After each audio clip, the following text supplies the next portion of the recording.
Hi, this is Jake Crew, and welcome back to Blind Faith. This week I'd like to start out with a Bible verse, and then I've got to talk about some information I want to share with everybody. This Bible verse is a little bit longer, so this video might be a little bit longer, but I think it's really important to discuss this. So I'm going to be reading from 1 Samuel 3. The boy Samuel was serving the Lord under Eli. The Lord's word was rare at this time, and visions were not widely known. One day, Eli, whose eyes had grown so weak that he was unable to see, was laying down in his room. God's lamp had not gone out yet, and Samuel was in the Lord's temple, lying down in the Lord's temple. The Lord called to Samuel. "I'm here," he said. Samuel hurried to Eli and said, "I'm here. You called me?" Eli replied, "I did not call you. Go lay down." So he did. Again the Lord called to Samuel, and Samuel again got up and went to Eli and said, "I am here. You called me?" Eli responded, "I did not call, my son. Go and lay down." Now Samuel did not know the Lord yet, and his word had not been revealed to him yet. A third time the Lord called Samuel. Again he went to Eli and said, "I'm here. You called me?" Then Eli realized it was the Lord that was calling to Eli. So Eli told Samuel, "Go and lay back down. If he calls you, say, 'Speak, Lord. Your servant is listening.'" So Samuel went and lay back down where he had been. Then the Lord came to him and stood and called just as he had been, "Samuel, Samuel." Samuel said, "Speak, your servant is listening." Now, I read this Bible verse today because I think it's important with what I'm talking about. Learning how to open our ears to the Lord. Learning how to listen to what the Lord wants us to really do. And I think a lot of the time it's hard. God doesn't want to come to you and say, "Do this, do that." He's not going to come to you and go, "You have to do this." He's going to come and make a suggestion. And I also say that sometimes the devil tries to interfere. He tries to get in between us and God, tries to garble that message, so we're like, "I have no clue what God was trying to tell me there." And think about this. I kind of think about a situation I had a while back when I got in a disagreement and I was a little bit upset about it and stuff. I went to bed and I didn't sleep very good all night. Kind of still upset about it. I woke up the next morning like, "God, please help me. I'm upset about this. I need your help." And all of a sudden my whole body was just like infused with warmth. Like I could just feel the love of God all around me. And my eyes were closed shut in prayer, and I cracked them open. I could just see like light all around me, and I was awake too. This is not a dream. Light all around me, and all of a sudden I hear a voice go, I don't know why you're worried. I have control over every situation." And it kind of hit me then that, I mean, if you look at it, the biggest disagreements we have, the biggest things that we're upset about, the biggest stressors in our lives are nothing, because God has control over the situation. As we see in the Bible verse I read today about Samuel and about the Lord calling to him, it's important to be ready for God's call. Sometimes we won't recognize it. I think I was lucky that morning a while back when this happened, because I was praying to God. I was expecting it, where Samuel is not expecting this call. And although the Lord doesn't always speak to us clearly, I think very clearly of another dream that I had, very plainly another dream that I had, that I'd recently bought a cross. This was a really nice cross, like for me, like I really liked it. It was 2 nails welded into the shape of a cross. It was really cool. I thought it was really had a good representation of what Jesus went through. He died on the cross with nails in his hands and his feet. And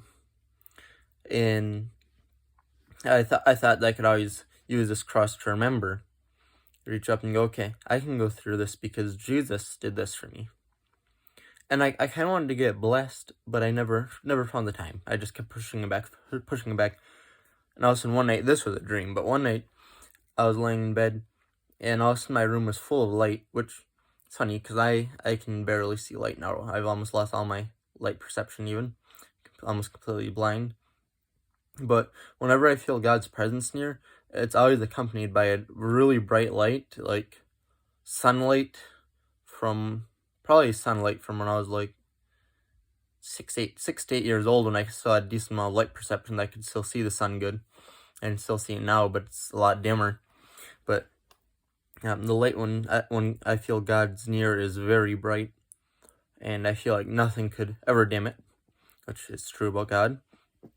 But anyway, in the dreams, I was surrounded by light, and I could look up, and there's just a figure above me. I couldn't see his face or anything.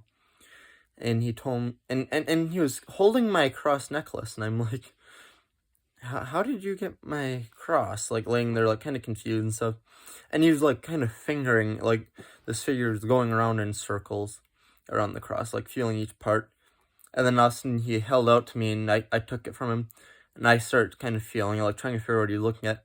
And he goes, that cross is not complete yet. I want you to complete the cross. And I woke up the next morning. I was really confused because my mind was kind of flashed with a vision of, like, I had to do something different to the cross. Like, I had to complete it. And it took me a couple of hours, at least, before I realized God was telling me something different. I've been wanting to get this cross blessed, and God was telling me it's time to get that blessed. I need to stop pushing it off. So I went to church right away, and I got blessed because God was speaking to me. And sometimes it takes a while to understand those messages like that. That God will send you messages all the time. Sometimes it's hard to understand. And we have to open up our relationship with God, open up our relationship to God, and reach for God, and ask God for help, like I did a while back when I was upset. I'm like, God, I know this being upset is not good for me. It's not healthy. It's important to forgive, and I forgive easily, but at the same time, forgiveness also includes getting rid of that disappointment, upset feeling too. And I was struggling with it. I'm like, God, just please help me out. I need help with this. I don't know how to do it. Like I said, instantly God was there. Like, I could just feel God's presence around me. That disappointment, anger, upset, all is gone.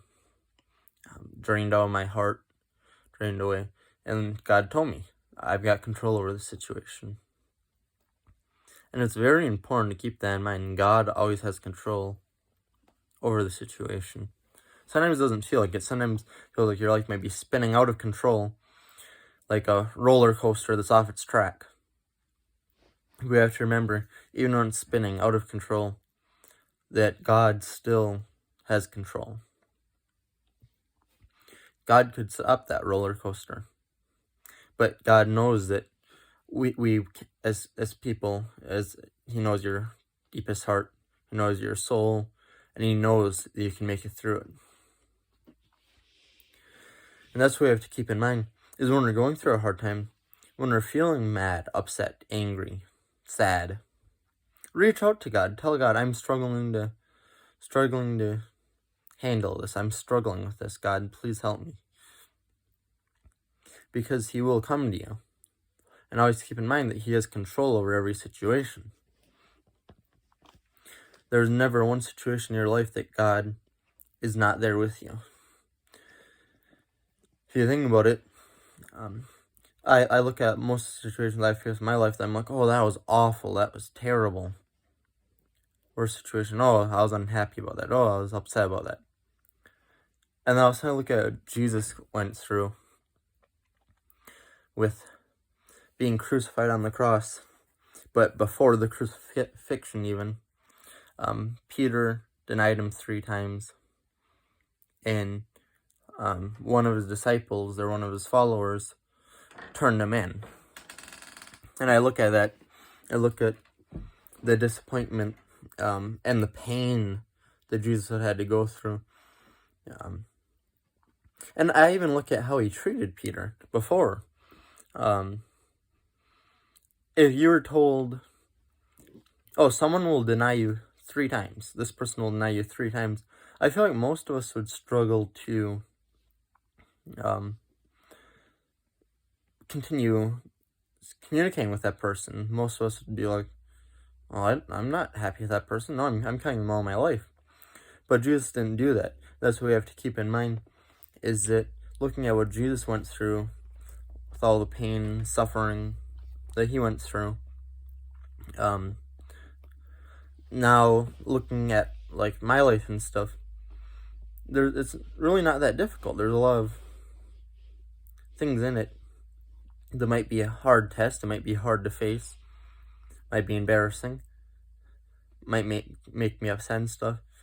But we all have to get better at inviting Jesus into our lives, inviting God to help us, asking God for help with our feelings, because it's not something we can handle alone. This is Jake Kruger, Blind Faith. Thanks for watching. See y'all next time. Please share these videos. I think it's important to get God's word out, especially now with COVID and stuff, especially with all the hardships going on. And remember, always be inviting Jesus into your life.